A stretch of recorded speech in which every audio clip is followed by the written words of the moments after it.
Hello there, welcome to the Glow Up Method. This is the place where we talk all things life, all things self-improvement, self-empowerment, personal development, all in this quest to live a life that makes us proud individually. Hi, my name is Natasha and I'm so excited to be your host today. I'm coming to you for the first time ever, not from my home office, bedroom slash gym slash meditation room slash movie theater. I am coming to you today from my husband, that's my boyfriend, that's my, I don't know what the heck is, and we're just vibing in the present because, 3 of my 4 kids are sick. And as you know, I'm a germaphobe. So I have given my room to Tyler and everybody is dispersed within there. I go in there, I take kids to doctors, I get juices, I get soups made, I get food made, and I left today. Chris is not even going to be here. He's going out to a concert of his own. And I have the gym to go to, but he was like, if you don't want to be in the sick environment, come here. I had a bunch of errands and things to do. I took my one ill son to the doctor. I then also took my healthy son and I took a big hike today up in the hills. So, it's been a beautiful day. My reminder, my whole subject for today is about being present.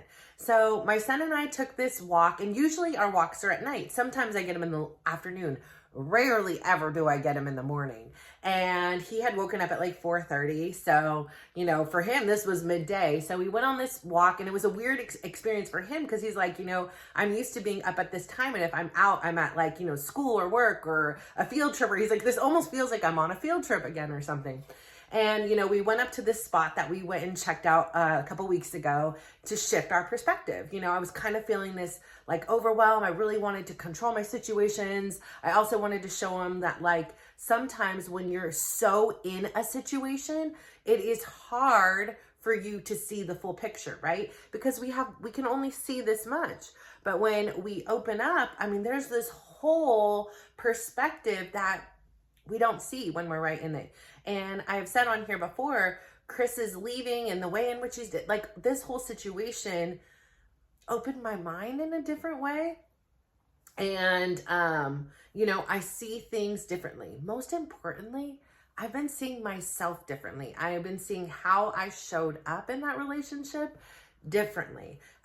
Definitely less of a victim of the situations, which there were things that I very well, have the privilege or the right to be called a victim in it.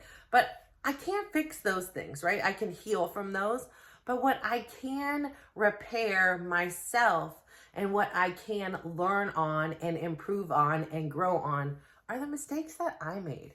The lessons that I'm learning from the actions in which I didn't show up the exact way I would have wanted to today. I did it exactly the way I could have then with the tools I have. I have better tools. I have more tools now. And so, we took this hike up into the hills and we got up to this spot and we sat on a picnic bench and we just sat there quietly. And at one point, I literally just laid back on the picnic bench and just felt the sun hitting me. I was listening to the birds. You could kind of hear where it was, you could still hear the bustling of the world beneath us. So we were in this really quiet space per se, but you could hear all the noise. And we were comparing how at night, some of these things could be going on, but it was so much quieter. There was less chaos in a way because you could only see so much. But in the day, there was construction, there was loud noises, there was honking, there was just birds, there was rustling in the trees. There was so much going on. It was really overstimulating. And in a sense, for finding this peaceful place. So I just laid back on the thing. I'm like, let me know when you want to go. I am just gonna vibe here for a minute. And what I really loved about it was, we started to talk about just being present right here in this moment. Yes, maybe there's a laundry list of things that we should do, we can do, we need to do, we want to do, but just here in this moment, that's all that mattered was that moment. And oftentimes I find myself either like reminiscing on the past, or like trying to learn from the past. Or sometimes I'm even worrying about the future. Like, what do I do? What should I do? You know, which is the best choice to do? What path do I take? What actions do I need to take? So, you know, it's this reminder. Like, my uncle was such an advocate for being present. You know, he was one of those people that was always like, you know, your presence is my present, you know, just very much into learning how to be here in the here and now, as he would call it. And I would kind of get it, but I would kind of not get it. I was always thinking about, all right, I gotta go, gotta get to the kids, gotta pick them up from school, gotta get them to practice. What am I cooking tonight? There was always so much kind of running in the background that it only took until the meditation part became something that was consistent in my life that I've been able to slowly release and kind of just be present. Sometimes it's not possible. Like, you know, like trying and like other things are coming in, right? But I am now capable of doing so, which before I was incapable. I didn't know how to do it. I didn't know how to silence my mind. And just laying there, it just felt so good to be like, literally nothing else matters right now. Like, everything else is out of my control. You know, there could be a flood, there could be, you know, but right here, right now, I'm just laying on a picnic bench. My son's sitting to the right doing whatever he's doing. And I'm just feeling the sun hit me and listening to the sounds that are kind of just naturally going by. And it was like almost like I was almost like floating. It was just such like a peace within myself. And so, you know, we had this whole conversation again, like I said, about being present and how important it is to reground yourself in the moment, the here and now. You know, so many of these things that we worry about, they're not in our control. They're just simply not. And even if they were in our control, a lot of times they don't even come into fruition. Like, there's just so many things that we stress upon and we use our time and energy thinking about, and they never happen. They never happen. So, you know, I finished my time with him. We walked back down the hill. I, you know, gathered my belongings. I said my goodbyes. I had to go do some errands, like get my car fixed. I wanted to go run to this grocery store. And I get in this grocery store, and I haven't been in this particular grocery store. Well, I've never been in this particular grocery store ever, but this brand of store I used to frequently go with my Aunt Betty. So that was my uncle's wife, right? My Uncle Jerry and my Aunt Betty helped raise me because my parents were teen parents and my dad was a single dad. And, you know, summers were really challenging for him because, you know, he had to work and he wanted to play, and my uncle and aunt could not have kids. And so they basically adopted my brother and I, and, you know, took us all over every summer. And, you know, even on other holidays, and just sometimes we would just spend the night, like if my dad was, you know, going out or out of town or things like that. So they were this phenomenal additional resource that was in my life. And, you know, all that care that they had given and instilled into me, I was so blessed that I had the opportunity to give back to them and help support them in their times of need as they were aging and dealing with their own health issues. And, you know, my uncle, like I said on here before, he was always the advocate for starting a YouTube. He wanted him, you know, he wanted to do one. He wanted him and I to do one. He wanted everyone to do one. So I know somewhere up there, he's super proud. So as we were on this walk, I started talking to Dylan, my son that I was walking with. I said, you know, it's interesting. I see this like hawk, you know, soaring in the sky. And I said, you know, it's so funny because whenever, when my grandma had passed, both my grandmas, just for some reason, these hummingbirds would come and visit me.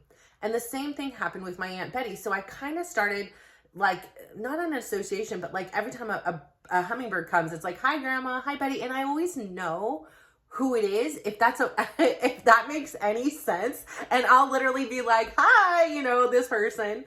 And, you know, sometimes there's even two that come visit and I'm like, oh, hey, you two are hanging out together today. And I know maybe not, it's not them, but like something about their spirit or something is there with me. and you know, it's coming up as a hummingbird. So they'll literally come to the window and like look at me. They'll come to my second story window where there's no flowers or anything to like entice them to come, and just literally look at me. You know, downstairs where there's more flowers, okay, I can understand, but they'll come to the kitchen window and look and then fly away. And there was something when my uncle passed away and I was driving home, and I saw this like hawk like kind of bird. And it was like, you know, trying to go like this. Like it was just like a newborn, almost like it just couldn't go. It was like struggling, and it was trying and it was trying and it was trying and falling and things like that. And just something about it, like the timing of it, everything. And I was like, that's my uncle. Like that he's just getting his wings. He's learning how to fly. Like he's on to this new thing. And it was just this, because I had now associated 3 people with a hummingbird. If anything, I would have thought he would have been a hummingbird, but no, it was this hawk. And, you know, the whole time, whenever I would drive on this particular road, go to his house or go to wherever, or go around or go on walks, I would see these hawks. And it was like this hawk, whatever hawks that I would see, it was like in this transitional phase. So it went from this phase where it was like struggling and not knowing what to do and dipping and all these things, to where it was getting a little bit more comfortable, almost like a teenager. And then today, when we were on our walk, I was like, look at the hawk. I had to share with him the story. I was like, it was just so confidently gliding. The wings were not moving. It was just gliding and soaring in the sky. And it was just this beautiful reminder of my uncle. And so I shared the story with my son about it, you know, and then, like I said, I go home, I go about my life. And then I go to this particular store that my Aunt Betty loved. And I get in there, and within seconds, this song comes on the radio that I had not, you know, over the intercom there, that I haven't heard since my uncle passed away, which was now, you know, almost 2 years ago. And, right? Yeah. Almost 2 years ago. And he, yeah, I think almost 3 years ago. Oh my goodness, because we are on to the next year already here. Okay, anyway, so almost 3 years ago now. And he would sing this song, or, you know, he would play this song for me. And it was about how you can't please everyone, so you got to learn how to please yourself. And, you know, before, really didn't get that. I was like, okay, whatever. You know, it's a song called Good Garden Party. And I really just didn't get it. I didn't understand what it meant, because I have to please everyone. I'm a people pleaser. I'm anxiously looking. What do you want? How do I make you happy? This is my job. But I'm going to come with my cape, and the cape says superhuman pleaser, and everybody will love me, and I will love them, and we will be all happy, and life is great and grand. And yeah, no, it's not possible. So hearing that song today, after having these conversations, you know, my daughter is not speaking to me right now, or it's a limited speaking. Let me correct that. And it just reminds me of my situation right now. I don't know what's going on, but I do know this. I do know that this is my life. And for the first time, I'm really, really understanding that and doing what it is I feel is right for me, regardless of what other people think. Actually, I don't even need to share it with everybody. I mean, it's unfortunate the people within my circle, which, you know, happen to share the same DNA as me, don't necessarily understand and or support the decision. And I'm really sad that that has resulted in some really probably unhealthy, unproductive conversations that have left people hurt, you know, like, and I'm really sad about that. And, you know, at the end of the day, I get it. I get that my daughter really wants to protect me. I get that my daughter wants to be seen and heard. And I get that she also wants, you know, her mom, who has always done whatever I could to keep her from pain, to continue to do so. And here it is, her mom is causing her pain. Her mom's decisions hurt her, and that hurts me. Like, I'm really sad. I'm not doing this to hurt her. I'm doing this so that I live a life that I'm proud of, so that I don't have the regrets, so that I say the things and learn how to say what it is I'm experiencing, instead of waiting for someone to mind read or waiting for somebody to just know what I want. And so this is an empowering part of my journey, and it happens to be with somebody I know and is safe. And on a best case scenario, if this works out, well, I'm lucky. I'm lucky in the sense that I get to have this story that I want. But if it doesn't work out, I'm also lucky because I'm getting this opportunity to show up as the person that I would want to show up as a wife and as a partner and as a significant other. And even if that means that there's certain things that I cannot, move forward as a result of, or there's things that he can't, I at least know I wholeheartedly tried. Just like when I said I went on the weight loss journey when my daughter had recommended getting gastric bypass or doing lap band or whatever they are, and I made the decision to do it myself. It wasn't because I was opposed. It wasn't because I am judgmental on people that require that or need that or want that in their life.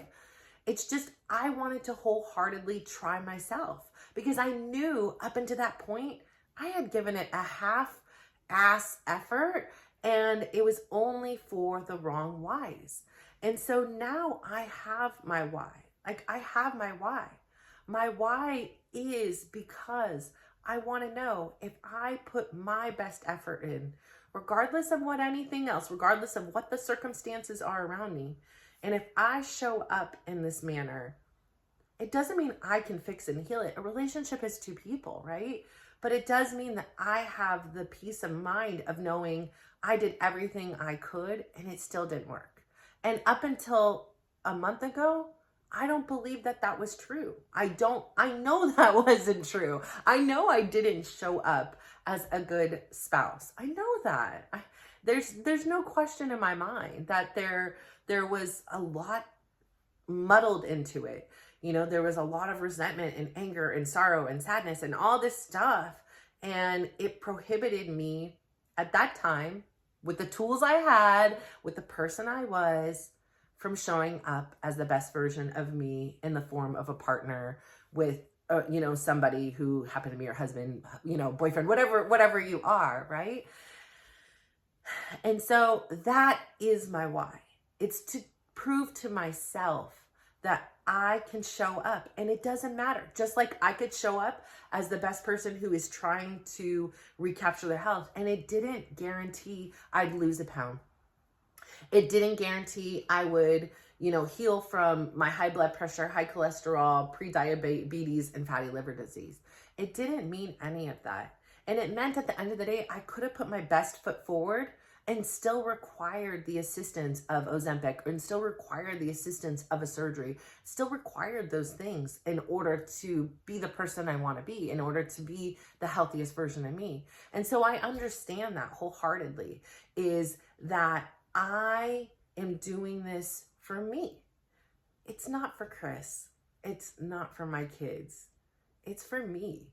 It is a test of me to see, am I able to do this? And am I able to do this with him? And that is the best thing I can do for myself right now.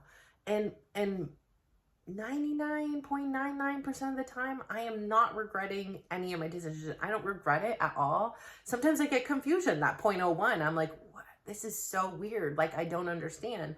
But even yesterday, I'm showing up differently because, he had done something very nice the night before. And instead of just kind of disregarding it, because how so many times people are so quick to hop on Yelp and criticize a restaurant or a business or an establishment, something like that. And so rarely are people inclined to share a compliment, right? And so I'm at this phase in my life and my journey where honesty is the name of the game, and where truth and trust are the things that are at my foundation. And it's great to know them, but it's really important for me to be able to share that with the people around me. It doesn't mean they're going to respond. It doesn't mean that I'm going to get the response, if they do respond, that I want. But it does mean I'm being honest with myself. Number one, taking the time to discover, what is it I feel? Well, that night I was really happy because I was frustrated, and when I came here, he was so happy to see me, and the energy level was really high, and it was like, hi, and it was so welcoming and warming and unexpected that it just shifted my whole being, my whole existence about everything that had transpired within my own head. And I thought it was really important to share that with him. And I ended up getting this beautiful response back. And I wasn't asking for a response back, but it just felt so healthy to have this interaction between one another. And again, it started with me. It wasn't me waiting to be like, how come he hasn't sent me anything? Maybe I'll wait till he does it. Forget all the games, people. Why are we playing games? Why are we testing people on things they don't even know they're being tested on, right? We are like, oh, they didn't send me a message. They failed this test. And they didn't even know they're taking the test. They're just over there living their life. They're not thinking about these things. And if they are, a lot of times they're afraid of their own rejection, their own insecurities, they got their own stuff going on in their own head, right? But you are the one who is taking a journey. You are the one improving. You are the one who is seeking to live a life that you're proud of, right? So that means you have to do your things independent of anybody else. Yes, that may mean you get to work early and you leave late and nobody says thank you, nobody appreciates it, and Joe over here is cruising in late and leaving early and taking up more of the resources than you. You continue to show up as you. This is your life that you're proud of. Yes, maybe at some point you have to have your communication, your honest communication about it. You make your own personal decisions. But that doesn't mean you sacrifice who you are because the ones around you are not showing up at the frequency or at the level you are. Because everybody's at a different point of the race of their journey. And I don't want to be racing. I don't want to be in a hurry. Today's experiment up in the hills here reminded me that what are we racing for? Like, what is the hurry? I could have went quickly, not asked my son to go for a walk. I could have been like, oh, you made me wait 5 minutes, I'm gonna leave. But no, I waited and I enjoyed this. And I have this beautiful bonding moment with my son that is forever imprinted in my heart as well as his.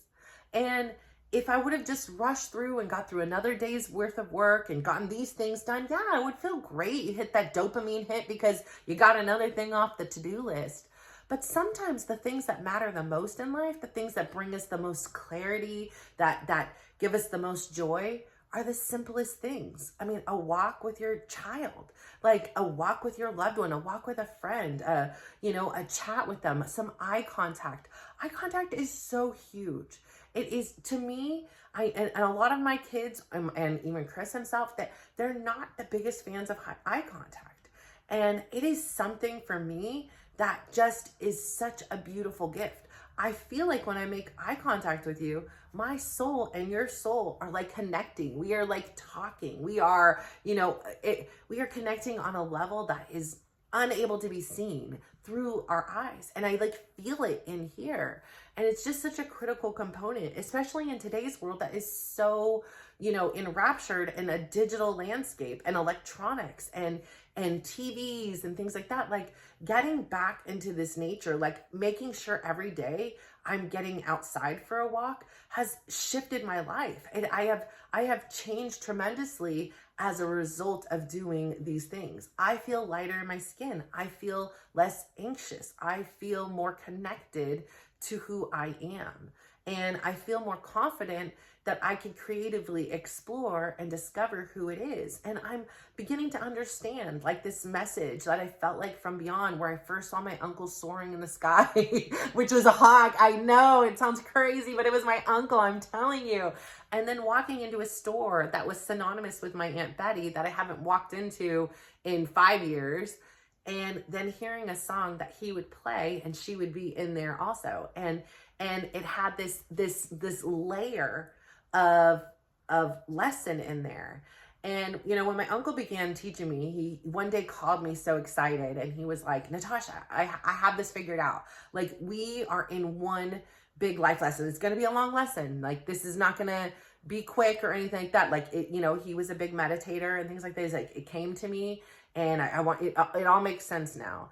And so many times he would say, like, I get it. I get my purpose of why I came back from, you know, he had so many times, not so many, but there, I think he had like 5 instances where literally he was gone and they were like, he has a 0% chance of survival and he came back. We were like, he's a cat. He has 9 lives, like for real. And he's been through so many different things. And one day he phoned me and he was like, it all makes sense now. My purpose here right now is to help teach and guide you.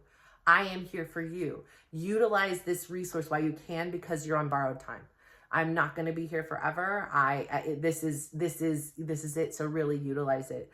And in some ways I did, and in some ways I squandered it. Not just squandered it. Like, if my life was different, if my life was where it is now, where I have 1 kid in a sport, the physical therapy has wound down to only going once a week versus 4 times a week. You know, my stress level of having kids that were injured and having to care for them and all those things have wound down. They're winding down. Like I said, I'm at the end of this book and I'm trying to enjoy it, but I'm also really excited to live this next phase, because my first phases of my life were all about trying to please everyone else. So this song today was such this reminder of, you can't please everyone, so go and please yourself. And I didn't ever understand it, but I understand it now.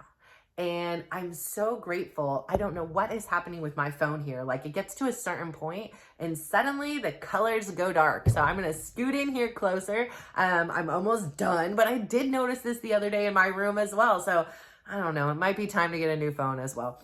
But I'm starting to understand this whole philosophy. I'm starting to understand that it is my health, my life, that I also need to continue to prioritize myself. And I need to accept that I'm not going to be able to please everyone, and as such, make my life's choices accordingly. And I really feel like this is such a liberating time in my life. And it would never come to me if I wasn't just sitting still in the present, you know, rushing from one thing to another, hurrying, you know, not taking advantage of these lost little moments that really are more important than these forgetful tasks that I would have to do, really means a lot. So I'm going to ask you today, what can you do to be really present in your life? Is there like a meditation? Is there a walk? Is there, you know, just, if you're not into meditating, like, can you just sit down someplace? Can you, you know, shut off, like when you were sitting with somebody, not have your phone, just make eye contact, talk with them, share with them, explore what your own things are. Being present is a really, really hard thing to do. It doesn't seem like it would, but we're so often we are stuck in the past or in the future, that this present is this only thing that is real, right? Is the only thing that is right now. And it's slipping past, like, you know, it keeps going by with every tick of the seconds of the clock. And so I really remind you to be present. Be mindful of who you are and who you want to be, and show up in that manner. And I know that may mean that you disappoint somebody. You know, you may mean that, you know, you don't get everything accomplished today that you wanted to. But some way, somehow, by being present, I got all these presents from my family, and they're not here. And it just reminds me that I'm on the right track and I'm going in the right direction. And although I may feel alone a lot of times in my life, I'm never alone. Like, they are here with me, and I have myself now. And I know that even just a few weeks ago, I felt really alone, and I felt like the weight of the world was on my shoulders. But being able to come here to this place where I am in some ways physically separating myself from the dependency on my children and my children's dependency on me. Like, I have everything done. I have everything, like, they're living their life and I'm just on call. And it's this unique gift that's allowing me to have, again, a different perspective when I'm not just so deep within it. So I say all this to say thank you so much for tuning in today. I adore you. I thank you. I am so grateful for you. Please keep doing your work. Find a moment today to be present. And please go out there today, give somebody a big smile, give them a compliment, and just watch how they glow up. So thank you. Bye.